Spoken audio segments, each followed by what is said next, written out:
નમસ્કાર વિદ્યાર્થી મિત્રો, ધોરણ 7 સામાજિક વિજ્ઞાન. વિદ્યાર્થી મિત્રો, આપણે ગયા પીડીએલની અંદર સામાજિક વિજ્ઞાનમાં 1 થી 3 પાઠ એટલે કે ઇતિહાસને લગતા જે પાઠ હતા એ 3 પાઠ આપણે પૂર્ણ કર્યા છે.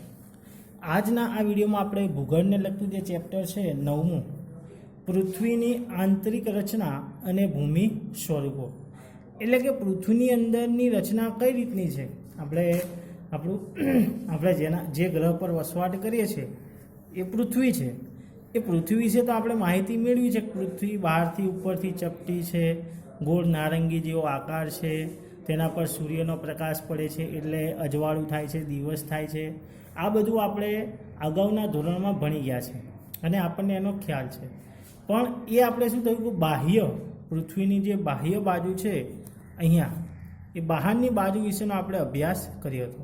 પણ 7મા ધોરણની અંદર પૃથ્વીની અંદર કેવી રચના થઈ છે, પૃથ્વીની અંદર કયા ખડક સ્તરો આવેલા છે, કઈ રીતની બનેલી છે, કયું સ્તર છે, એના વિશેનો આપણે અભ્યાસ કરવાના છે. તો પાઠની શરૂઆત કરીએ. આપણી પૃથ્વી એક એવો ગ્રહ છે કે જેના પર વિકસિત જીવન જોવા મળે છે. એટલે કે આપણી જે પૃથ્વી છે એ પૃથ્વી એકમાત્ર એવો ગ્રહ છે કે જ્યાં વિકસિત એટલે કે જીવન જીવનારા મનુષ્યો જોવા મળે છે. અન્ય અવકાશી પિંડોની જેમ પૃથ્વીનો આકાર પણ ગોળાકાર છે. એટલે કે અવકાશની અંદર જેમ અન્ય ગ્રહો છે એ અન્ય ગ્રહોની જેમ પૃથ્વીમાં પણ જે છે એ ગોળાકાર સ્વરૂપ જોવા મળે છે. તેમાં અંદર અને બહાર સતત પરિવર્તન થતું રહે છે. એટલે કે આંતરિક સ્તર રચનામાં અંદરમાં જો કોઈ પરિવર્તન આવે તો એનું અસર બહાર પણ થતી જોવા મળે છે. તો પૃથ્વીના આંતરિક ભાગમાં શું હશે, પૃથ્વી કેવા પદાર્થોની બનેલી છે, એના વિશેનો અભ્યાસ આપણે આ પાઠમાં કરવાના છે. એટલે કે પૃથ્વીની આંતરિક રચના કેવી છે, તેનું સ્તર કઈ રીતના, કયા કયા પદાર્થોની બનેલી છે, એના વિશેનો આપણે અભ્યાસ કરવાના છે. પૃથ્વીનો આંતરિક ભાગ કે ભૂગર્ભ, એટલે કે પૃથ્વીની અંદર શું રહેલું છે. તો પૃથ્વી એ ડુંગળીની માફક એક ઉપર એક સ્તર ગોઠવાયેલી અનેક સ્તરોની બનેલી છે. તમે ડુંગળી ખાતા હશો તમારા ભોજનમાં, તો એ ડુંગળીને તમે છોલવાનો પ્રયત્ન કરજો હાથથી, તો પહેલું પાતળું પડ હશે, પછી ધીમે ધીમે ડુંગળી એકબીજાના પડ ઉપર ચડાવી લેશે. જેમ કોબીસ હોય છે એમ ડુંગળી પણ એક એક પડથી સ્તર પર બનાવીને શું થાય છે, બનેલી હોય છે. એકવાર નાની ડુંગળી લે, એના તમારા પડ ખોલીને જોવાનું, તો ડુંગળી જે છે અનેક પળોની બનેલી જોવા મળે છે.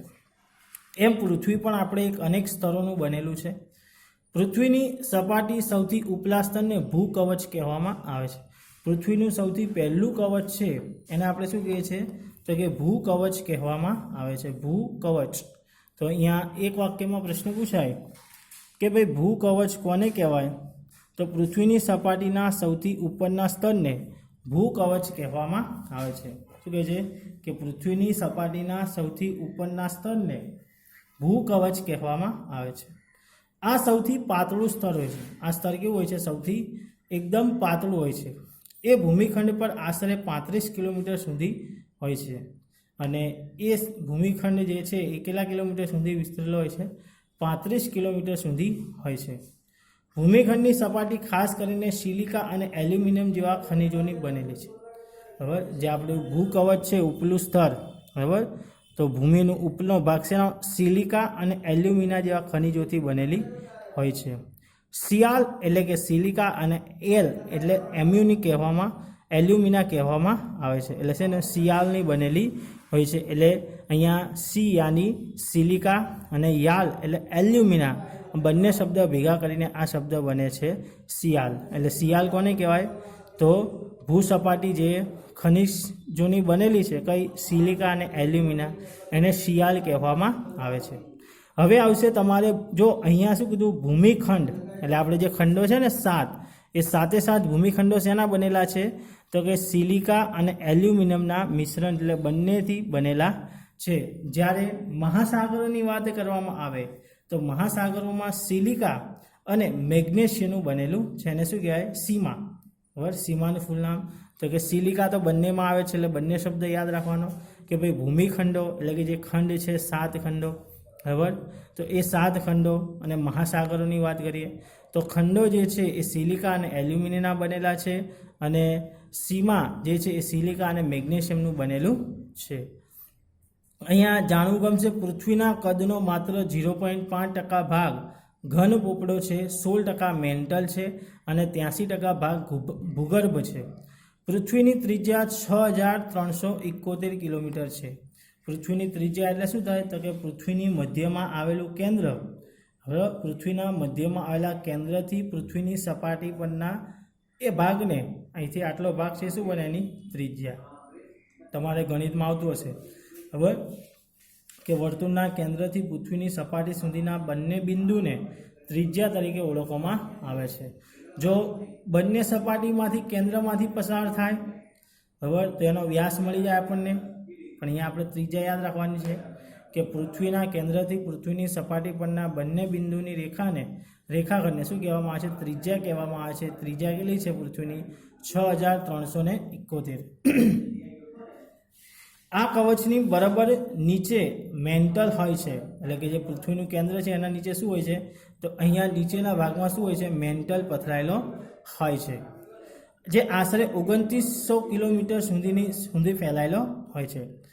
પૃથ્વીનું સૌથી આંતરિક સ્તર ભૂગર્ભ છે, જેની ત્રિજ્યા આશરે 3500 કિલોમીટર છે અને ફેરસનું બનેલું હોય છે. તેને નિફે યાની નિકલ અને ફેરસ એમ કહેવામાં આવે છે. કેન્દ્રીય ભૂગર્ભમાં તાપમાન, દબાણ અને પદાર્થોની ઘનતા ખૂબ જ વધુ હોય છે. ખડકો અને ખનિજો. ખડકના પ્રકાર પોતાના ગુણ, કણના કદ અને તેની નિર્માણ પ્રક્રિયાના આધારે અલગ અલગ હોય છે. નિર્માણ પ્રક્રિયાની દ્રષ્ટિએ ખડકોના 3 પ્રકાર પડે છે. બરાબર, કે ખડકોના કેટલા પ્રકાર છે? 3. એમાં પહેલું છે અગ્નિકૃત ખડકો. પહેલો કયો આવશે? તો કે અગ્નિકૃત ખડકો. ગરમી મેઘમાં ઠંડો થઈને નક્કર થઈ જાય ત્યારે આ પ્રકારના બનેલા ખડકને અગ્નિકૃત ખડકો કહેવામાં આવે છે. બરાબર, એટલે કે જ્યારે જ્વાળામુખી વિસ્ફોટ થાય ત્યારે એમાંથી જે મેઘમાં નીકળે લાલ રસ, એ મેઘમાં જ્યારે ઠંડો પડે, હવે એક્ઝામ્પલ તરીકે આપણે કોલસાની વાત કરીએ તો કોલસો દેવતા સ્વરૂપે હોય, બરાબર, એકદમ દેવતા હોય, લાકડું દેવતા સ્વરૂપે, પછી એ ઠંડો પડે તો કોલસો બને છે. એમ અહીંયા જે ગરમ ગરમ મેઘમાં હોય છે એ મેઘમાં ઠંડો થઈને નક્કર થઈ જાય છે, અને એ બનેલો જે ખડક છે એને શું કહેવામાં આવે છે? અગ્નિકૃત ખડક કહેવામાં આવે છે. અગ્નિકૃત ખડકો 2 પ્રકારના હોય છે, આંતરિક ખડક અને બાહ્ય ખડક. જે અગ્નિકૃત ખડકો છે એ પણ 2 પ્રકારના જોવા મળે છે. જેમ પૃથ્વીમાં આંતરિક રચના અને બાહ્ય રચના, એમ અહીંયા પણ 2 પ્રકારના ખડકો જોવા મળે છે. બરાબર, આંતરિક ખડક અને બાહ્ય ખડક.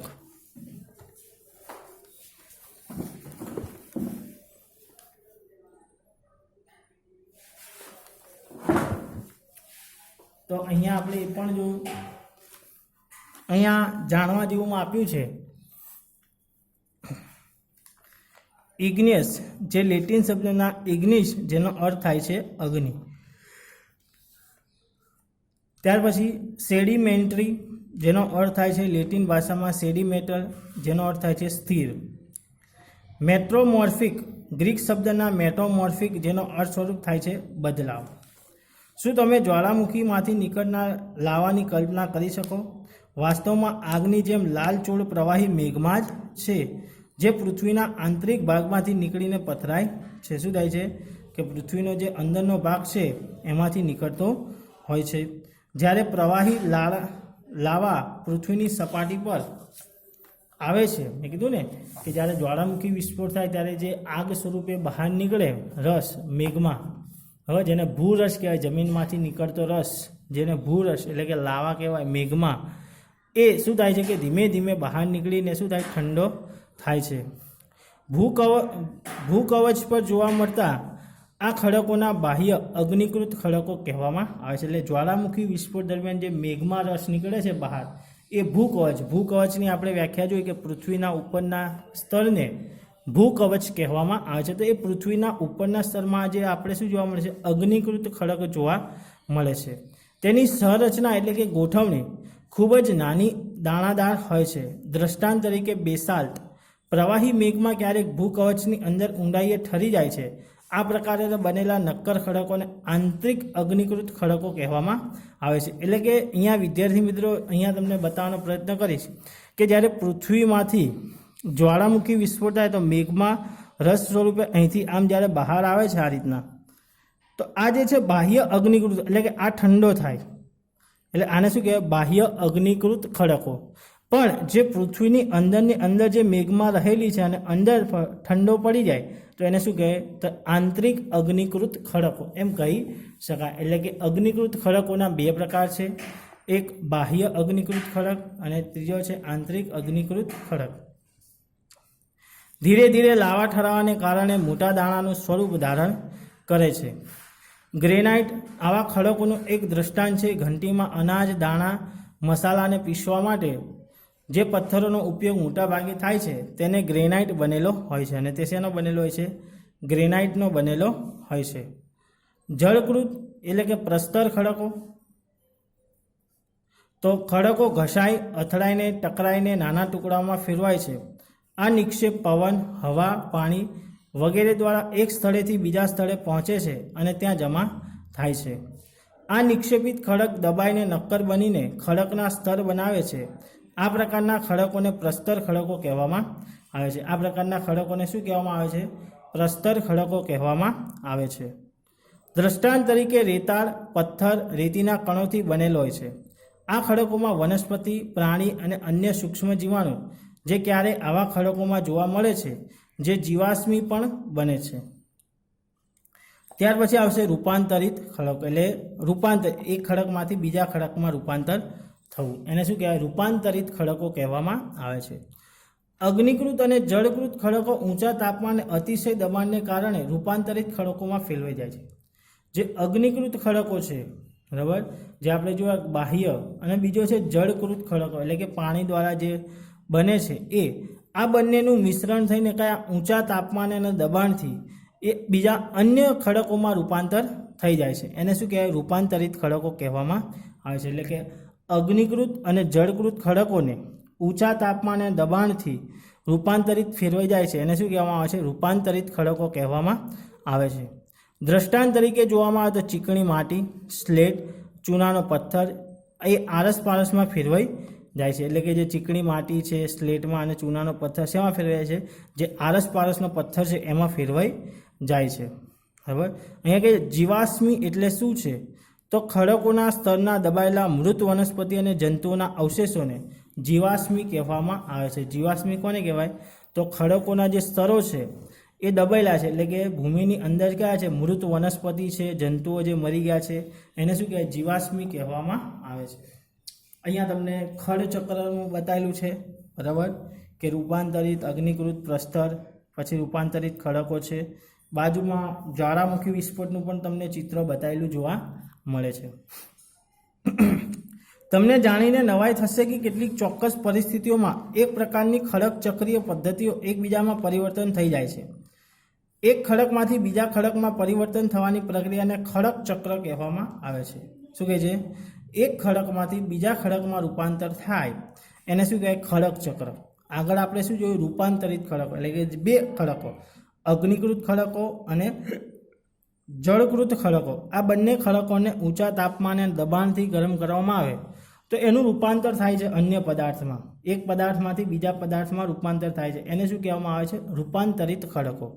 જ્યારે એક ખડકમાંથી બીજા ખડકમાંથી રૂપાંતર કરવામાં આવે, આગળ જે આપણે રૂપાંતરિત ખડક, એમાં બે ખડકોનું મિશ્રણ છે. અહીંયા શું છે કે એક ખડકમાંથી બીજા ખડકમાંથી રૂપાંતર કરવાની પ્રક્રિયાને એને શું કહેવામાં આવે છે? ખડક ચક્ર કહેવામાં આવે છે. તમે જાણો છો કે પ્રવાહી મેઘમાં ઠંડો થઈને નક્કર અગ્નિકૃત ખડક બને છે.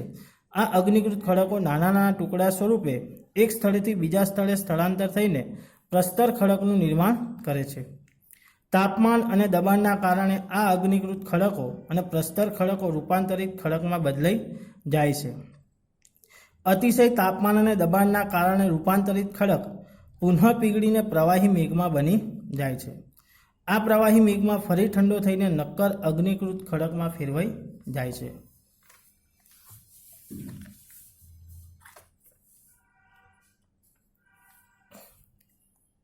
ખડકો આપણા માટે ખૂબ જ ઉપયોગી છે. નક્કર ખડકોનો ઉપયોગ સડક, મકાન અને ઇમારતી લાકડું બનાવવા માટે કરવામાં આવે છે. ખડક વિવિધ ખનિજોમાંથી બને છે. ખડક શેમાંથી બને છે? તો કે વિવિધ ખનિજોમાંથી ખડક બનાવવામાં આવે છે.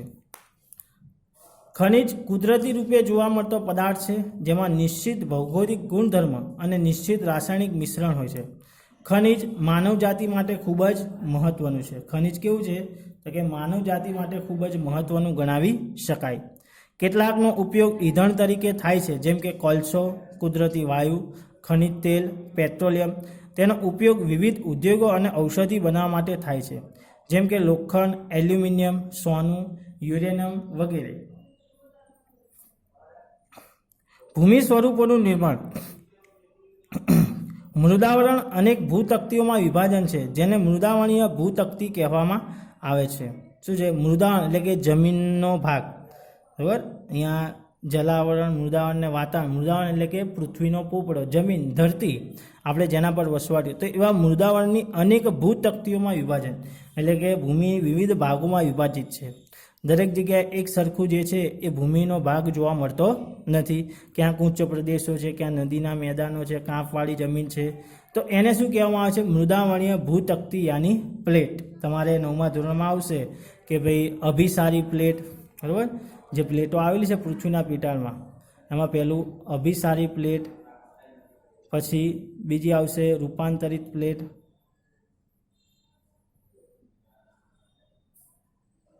બરાબર. આ બધી જે અભિસારી પ્લેટ, રૂપાંતરિત પ્લેટ, બરાબર. તો આ બધી પ્લેટો વિશે ભણવાનું હશે કે જેનાથી ભૂમિખંડોની રચના થાય છે, મહાસાગરોની રચના થાય છે, જ્વાળામુખી જેવી ઘટના બને છે, બરાબર. આ બધું જે છે એ તમારે જોવા મળશે. વર્ષે ફક્ત થોડા સેન્ટીમીટરમાં પૃથ્વીમાં પીગળેલા મેઘમાં થતી ગતિને કારણે આમ બને છે. પૃથ્વીની અંદર પીગળેલા મેઘમાં એક વળતર સ્વરૂપે ફરતો રહે છે. પૃથ્વીના પેટાળમાં જે મેઘમાં રહેલો છે એ કે વર્તુળ રૂપે એટલે કે ગોળાકાર સ્વરૂપે ફરે છે. પ્લેટની ગતિને કારણે પૃથ્વીની સપાટી પર પરિવર્તન આવે છે. પૃથ્વીની ગતિઓને બળોને આધારે વિભાજિત કરવામાં આવે છે, જેના કારણે આ ગતિ પેદા થાય છે. તે બળ પૃથ્વીના આંતરિક ભાગમાં નિર્માણ પામે છે અને તે શું કરે છે કે આંતરિક ભાગમાં એનું જે છે એ નિર્માણ થાય છે, જે આંતરિક બળ કહે છે. અને એને શું કહેવાય? આંતરિક બળ કહેવામાં આવે છે. જે બળ પૃથ્વીની સપાટી પર ઉત્પન્ન થાય છે તેને બાહ્ય બળ કહેવામાં આવે છે. શું થાય છે કે જે બળ બાહ્ય સપાટીએ ઉત્પન્ન થાય છે એને શું કહેવાય? બાહ્ય બળ યાની એક્સોજેનિક ફોર્સ કહેવામાં આવે છે. આંતરિક બળ ક્યારેક આકસ્મિક ગતિ પેદા કરે છે. જે આંતરિક એટલે કે ભૂમિના અંદરનો ભાગ, પૃથ્વીની અંદરની સપાટીમાં જે કોઈ ઘટના બને છે એ શું થાય? ગતિ પેદા કરે છે. તો ધીમે ધીમે ગતિ થાય છે. તો ભૂકંપ અને જ્વાળામુખી જેવી આકસ્મિક ગતિને કારણે પૃથ્વીની સપાટી પર પરિવર્તન આવે છે. ઘણી વખત અંદર જે ઘટના ધીમી ધીમી થાય છે તો એની અસર પૃથ્વીની ઉપર બાહ્ય સ્વરૂપમાં જોવા મળતી નથી, પણ જો ઝડપથી એકદમ પૃથ્વીની સપાટી પર સરી આવે તો ભૂકંપ અને જ્વાળામુખી જેવી ઘટના બની શકે છે. ભૂકવચ પર ખુલ્લું એક એવું છિદ્ર હોય છે જેમાંથી પીગળેલા પદાર્થ અચાનક નીકળે છે. તેને જ્વાળામુખી કહેવામાં આવે છે. તેને શું કહેવામાં આવે છે? જ્વાળામુખી કહેવામાં આવે છે.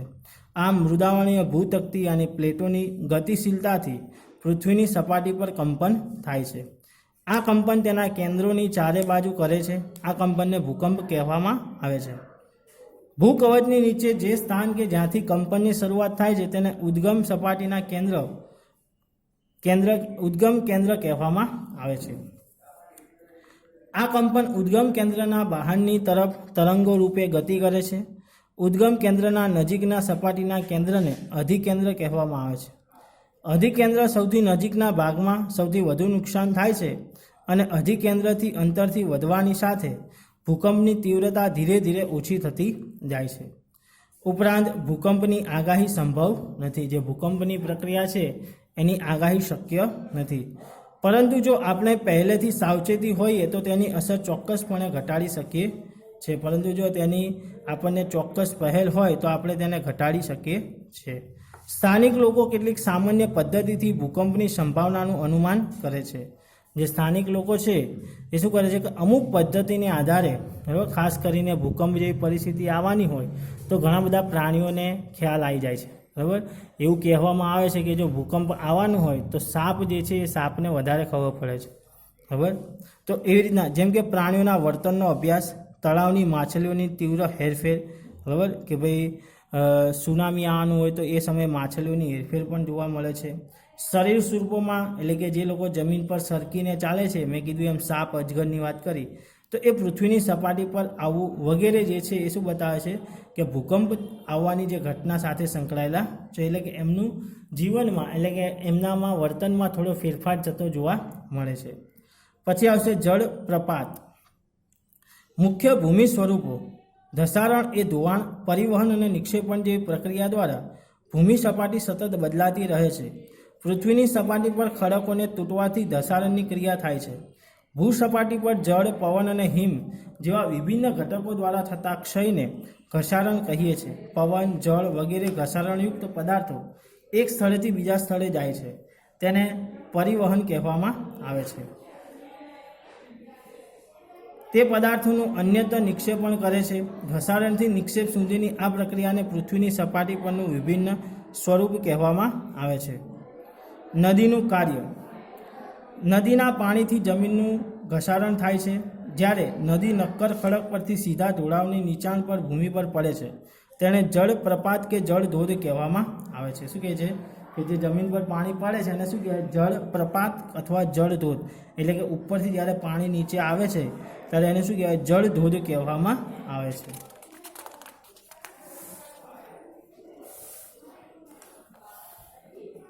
અહીંયા તમને ધોવાણનો પ્રથમ તબક્કો આપ્યો છે કે જ્યારે નદી મેદાન ક્ષેત્રમાં પ્રવેશ કરે છે ત્યારે તેનો વળાંક માર્ગ પર વહેવા લાગે છે. નદીના આ મોટા વળાંકને સર્પાકાર વહન માર્ગ કહે છે. ત્યારે તે સર્પ આકારનો વહન માર્ગ કિનારા તરફ સતત ઘસારણથી નિક્ષેપણ સુધી થઈ જાય છે. એટલે કે અહીંયા તમને જો કે અહીંથી જમીનનો ધોવાણનો પ્રથમ તબક્કો આપેલો છે કે નદીના એક્સ પરના ધોવાણ પરથી વાય પરનું નિક્ષેપણ. સર્પાકારનો વળાંકનો સમય જતાં તે ખૂબ જ નજીક આવી જતાં તેને ઘોડાની નાળ જેવો વર્તુળ આકાર પ્રાપ્ત કરે છે. બરાબર, કે અહીંયા જે છે એ ઘોડાની નાળ જેવો જે છે એ વર્તુળ આકાર ધારણ કરે છે. આ અવસ્થામાં જ્યારે નદીમાં શું આવે છે? પૂર આવે છે. ત્યારે નિક્ષેપણથી જ વળાંક વચ્ચે ભૂમિના ભાગો નદી પ્રવાહથી કપાઈ જાય છે અને નદી તેના લાંબા માર્ગને છોડીને સીધો માર્ગ ગ્રહણ કરે છે. નદીના છોડેલા નળાકારના ભાગના પાણી રહી જાય છે, તેને નાળાકાર સરોવર કહેવામાં આવે છે. ક્યારેક નદી પોતાના કિનારાથી બહાર વહેવા લાગે છે, પરિણામે નજીકના વિસ્તારોમાં કાંપ અને અન્ય પદાર્થોનું નિક્ષેપણ કરે છે, તેને પૂરના મેદાનો કહેવામાં આવે છે. જ્યારે વરસાદ વધુ પડે અથવા તો નદીમાં પાણીનો પ્રવાહ વધી જાય તો એ સમય દરમિયાન શું થાય છે કે નદી જે છે એ બહાર વેડવા માંડે છે અને એની સાથે કાંપ જે છે ઘસાઈ આવે છે, જેને પૂર કહેવામાં આવે છે. તેનાથી સમતલ ફળદ્રુપ પૂરના મેદાનો નિર્માણ થાય છે. જ્યારે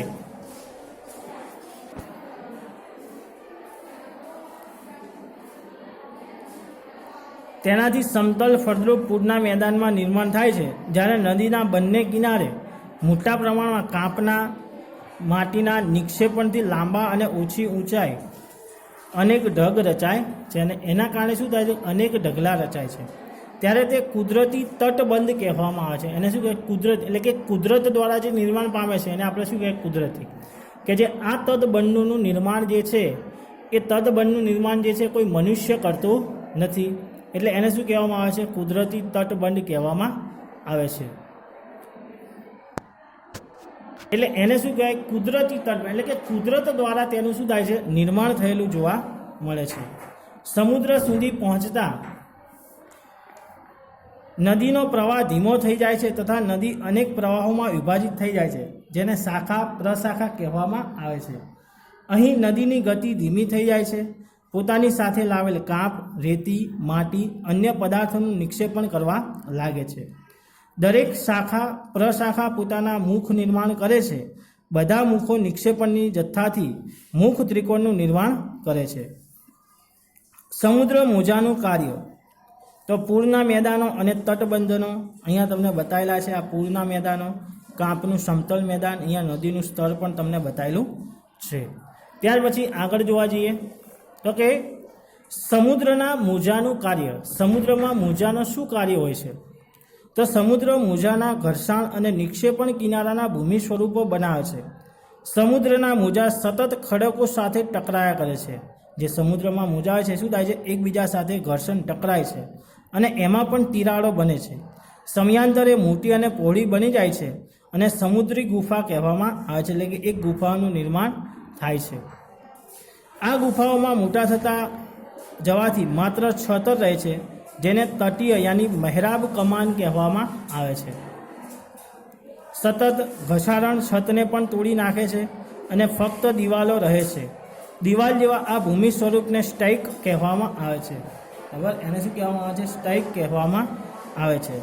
સમુદ્ર જળની ઉપર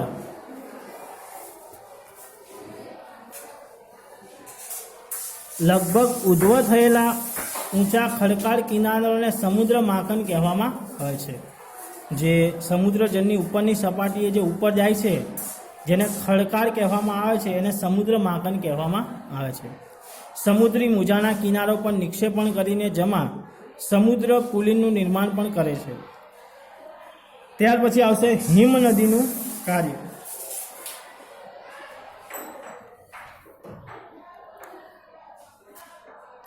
હિમ નદીમાં હિમ આચ્છાદિત પર્વતીય ક્ષેત્રોમાં બરફની નદીઓનું બને છે અને હિમ નદીમાં નીચેના નક્કર ખડકોમાં ગોળાશ્મ માટી અને પથ્થરોનું ધસારણ કરી વિશિષ્ટ કે ગોળસ્મી ભૂમિ દ્રશ્યોનું નિર્માણ કરે છે. હિમ નદી ઘસારણ દ્વારા યુ આકારની ખીણોનું નિર્માણ કરે છે. હિમ નદી પીગળતા પર્વતીય ક્ષેત્રોમાં આવેલા કોતરોમાં પાણી ભરાઈ સરોવરનું નિર્માણ થાય છે. હિમ નદી દ્વારા લાવવામાં આવેલા પદાર્થો જેવા કે નાના મોટા ખડકો, રેતી અને કાંકરા નિક્ષેપિત થતાં પ્રવાહ વચ્ચે ટેકરીરૂપ ડ્રમલીન ભૂમિ સ્વરૂપમાં રચના થાય છે. ત્યાર પછી આવશે પવનનું કાર્ય. રણમાં પવન એ ઘસારણ અને નિક્ષેપણનું મુખ્ય પરિબળ છે. એટલે કે જ્યારે રણ વિસ્તારમાં માટી હોય ત્યારે એ સમય દરમિયાન શું થાય છે કે રેતીને પવનને કારણે શું થાય, રેતી ઉડતી હોય છે અને એ રેતી જ્યારે નીચે ઠરીને પડે છે તો ત્યાં એક ટેકરા જેવું બને છે અને આપણે શું કહીએ છીએ? ધુઆ કહેવામાં આવે છે. પવનના ખડકોના ઉપરના ભાગની સરખામણી નીચેના ભાગને સરળતાથી ઘસે છે. આથી આવા ખડકોના આધાર સાંકડો અને મથાળું મોટું રહે છે. રણમાં ભૂછત્ર આકાર ખડકો જોવા મળે છે, જેને સામાન્ય રીતે ભૂછત્ર કહેવામાં આવે છે. તેવા ભૂમિ સ્વરૂપને ભૂછત્ર ખડક કહેવામાં આવે છે. પવનની ગતિથી પોતાની સાથે રેતમાં એકબીજા સાથે પહોંચે છે. જ્યારે પવનની ગતિ અટકે છે ત્યારે રેતી જમીન પર પથરાઈને નાની નાની ટેકરીઓ બને છે. મેં તમને સમજાવ્યું એમ. ત્યારે એ શું કહેવામાં આવે છે? ઢુવા, જેને બારખન કહેવામાં આવે છે. જ્યારે રાજસ્થાનના રણમાં આ પ્રકારના ઢુવા જોવા મળે છે. અને આ પ્રકારના ઢુવા ક્યાં જોવા મળે છે? તો કે રાજસ્થાનમાં આ પ્રકારના ઢુવા જોવા મળે છે. તેને દૂર લઈ જાય છે. તેને શું થાય છે? દૂર લઈ જવામાં આવે છે. જ્યારે આ માટીના કણ વિસ્તારમાં નિક્ષેપ થઈ જાય છે તેને લોએસ કહેવામાં આવે છે. તેને શું કહેવામાં આવે છે? લોએસના નામે ઓળખવામાં આવે છે. ચીનમાં મોટા લોએસ નિક્ષેપ જોવા મળે છે અને ચીનમાં આ રીતના શું થાય છે? મોટા લોએસ એટલે કે નિક્ષેપ જોવા મળે છે. તો અહીંયા વિદ્યાર્થી મિત્રો આપણે પાઠ પૂર્ણ થાય છે. હવે એમાં આગળ જોવા જઈએ કે ભાઈ સ્વાધ્યાય. તો સ્વાધ્યાયની અંદર આપણે પહેલાં છે વિકલ્પો, કે પૃથ્વીની સપાટીના સૌથી ઉપલા સ્તરને શું કહેવાય? તો આપણે જોયું હતું કે પૃથ્વીનો જે ઉપલો સ્તર છે એને શું કહેવાય? શિયા. બરાબર, એને શું કહેવાય? શિયાલ. ત્યાર પછી રૂપાંતરિત ખડકો કોને કહીશું? તો રૂપાંતરિત ખડકોમાં આપણે જોયું કે આગળ બે જે છે અગ્નિકૃત ખડકો અને જળકૃત ખડકોનું મિશ્રણ થાય ત્યારે શું થાય છે? એમાંથી આરસપારસના પથ્થરો બને છે, ચીકણી માટી, ચૂનાનો પથ્થર. એ પછી ત્રીજું છે કે નદીનું કાર્ય. તો નદીનું કાર્યમાં શું આવશે? તો કે નદીના કાર્યમાં તો અહીંયા તમારે આવશે બી. એક મિનિટ, અહીંયા તમારે આવશે રેતીના ધુઆ, એ તો પવનનું કાર્ય. હા, અહીંયા તમારે આવશે ડી. બરાબર, નદીનું કાર્ય શું છે? તો કે પૂરના મેદાનો. ત્યાર પછી પવનનું કાર્ય તમારે આવશે તો કે બી, રેતીના ધુઆ. બરાબર, અહીંયા મારે લખવામાં મિસ્ટેક થઈ છે. પવનનું કાર્યમાં શું આવે? તો આગળ જોયું તો શું આવે? રેતીના ધુઆ. પછી આવશે હિમાલયનું ઘર્ષણાત્મક સ્વરૂપ ઘસાડે તો કો આવે ગોળાશ મી એટલે કે એ આવશે. તો અહીંયા આપણે સ્વાધ્યાયને લગતા જે જોડકા જોડો છે એ જોયા. હવે આવશે ખાલી જગ્યાઓ પૂરો. પૃથ્વીનું સૌથી આંતરિક સ્તર ખાલિયાના નામે ઓળખાય છે. તો પૃથ્વીનું આંતરિક સ્તર કયા નામે ઓળખાય છે? તો ભૂગર્ભ. કયા નામે ઓળખાય છે? ભૂગર્ભ. બીજું, અનાજ પીસવા માટે ખાલિયા પથ્થરનો ઉપયોગ થાય છે. તો અનાજ પીસવા માટે શેનો ઉપયોગ થાય છે? તો કે ગ્રેનાઇટનો ઉપયોગ કરવામાં આવે છે. ત્રીજું છે, ભૂકવચની નીચે જે સ્થાને કંપનની શરૂઆત થાય છે તેને ખાલિયા કહેવાય છે. તો શું કહેવાય છે? ઉદ્ગમ કેન્દ્ર કહેવામાં આવે છે.